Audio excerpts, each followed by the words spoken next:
Hello, I'm the Eternal Newbie. The extra L is for League, as in League of Legends. Because our latest Spotlight player will most likely spend more time playing League of Legends or some other mobile game, rather than Dungeons & Dragons. But when he does play, watch out. This min-maxer will crush his opponents in battle without breaking a sweat. Before we talk about this week's Spotlight player, business first. If you enjoy this video, check out some of my others. Likes, comments, and especially subscribes are great and appreciated. Finally, if you're really bored, check out my gaming channel. I'm going through Star Control Origins at the moment. It's a pretty good game. If you like the random ramblings of an old man that don't really make sense, you'll love these videos. Links are in the description below. This week's player is the Sleeping Giant. This player cares nothing about role-playing and will often be seen on his phone if the DM allows it during the game. He'll ignore everything about the game, and many times you'll wonder why he's even bothering to play. I met one of these guys once. We'll call him Frank. When I joined the table, I noticed right away that blank look in Frank's eyes. The party was in a town and we were trying to solve a mystery. Everyone was discussing the case, searching for clues, and having generally a good time. Everyone but Frank. He just sat there, on his phone. I was sitting next to him and I saw a litany of games that he played during this part of the campaign.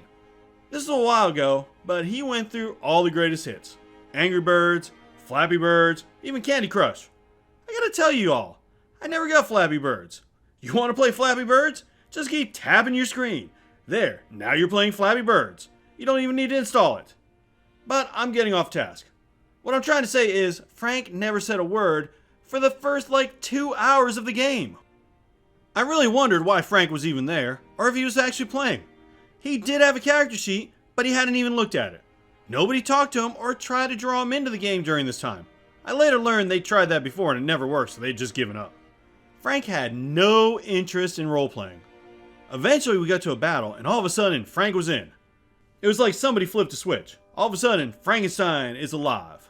You know, Frankenstein is actually a pretty good analogy, cause Frank manhandled those enemies like the real Frankenstein tossing a little girl in a pond. And yes, I know the monster's name was Frankenstein's monster, or Adam if you prefer, but everyone calls it Frankenstein. Once again, I am getting off topic. So, Frank hasn't rolled a die the entire 2 or so hours we've been playing, but he does roll for initiative. I was kind of fascinated by this. Who is this guy? I figured his phone battery must have died, so I decided to join the game. That wasn't it at all.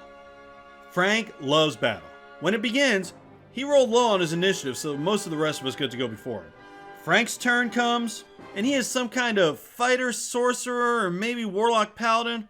I'm not sure what he is, but he somehow one-shot 2 of the veterans we were fighting.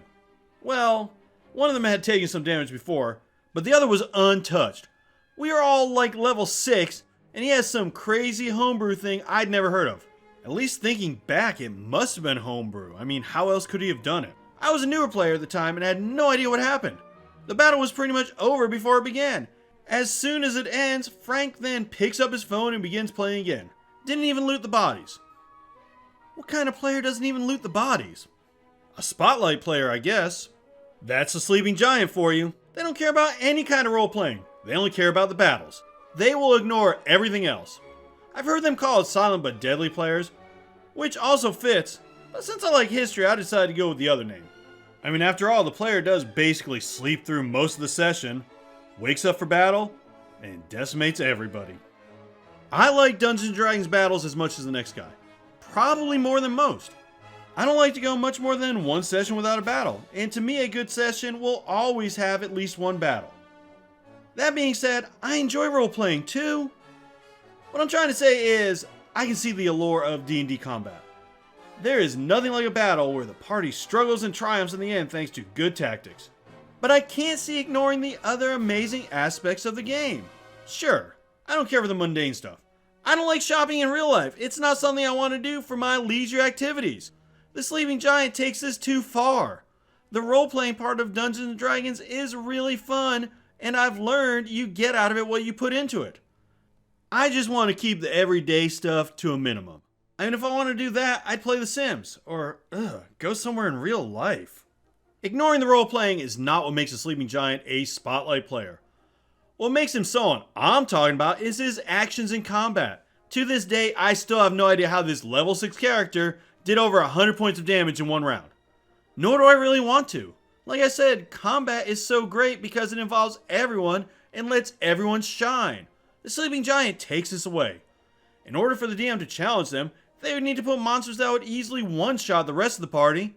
How do they become such masters of combat, you ask? The Sleeping Giant will spend hours going over everything, reading the rules, and trying to find just the right homebrew to make their character a god among heroes.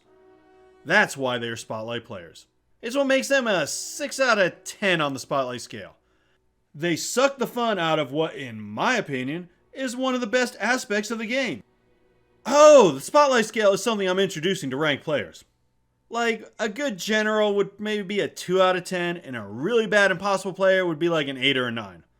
Where do you rank the Sleeping Giant on a scale of 1 to 10 of Spotlight players? Let me know in the comments. Thanks for watching. Have you played with a Sleeping Giant? Tell me about it.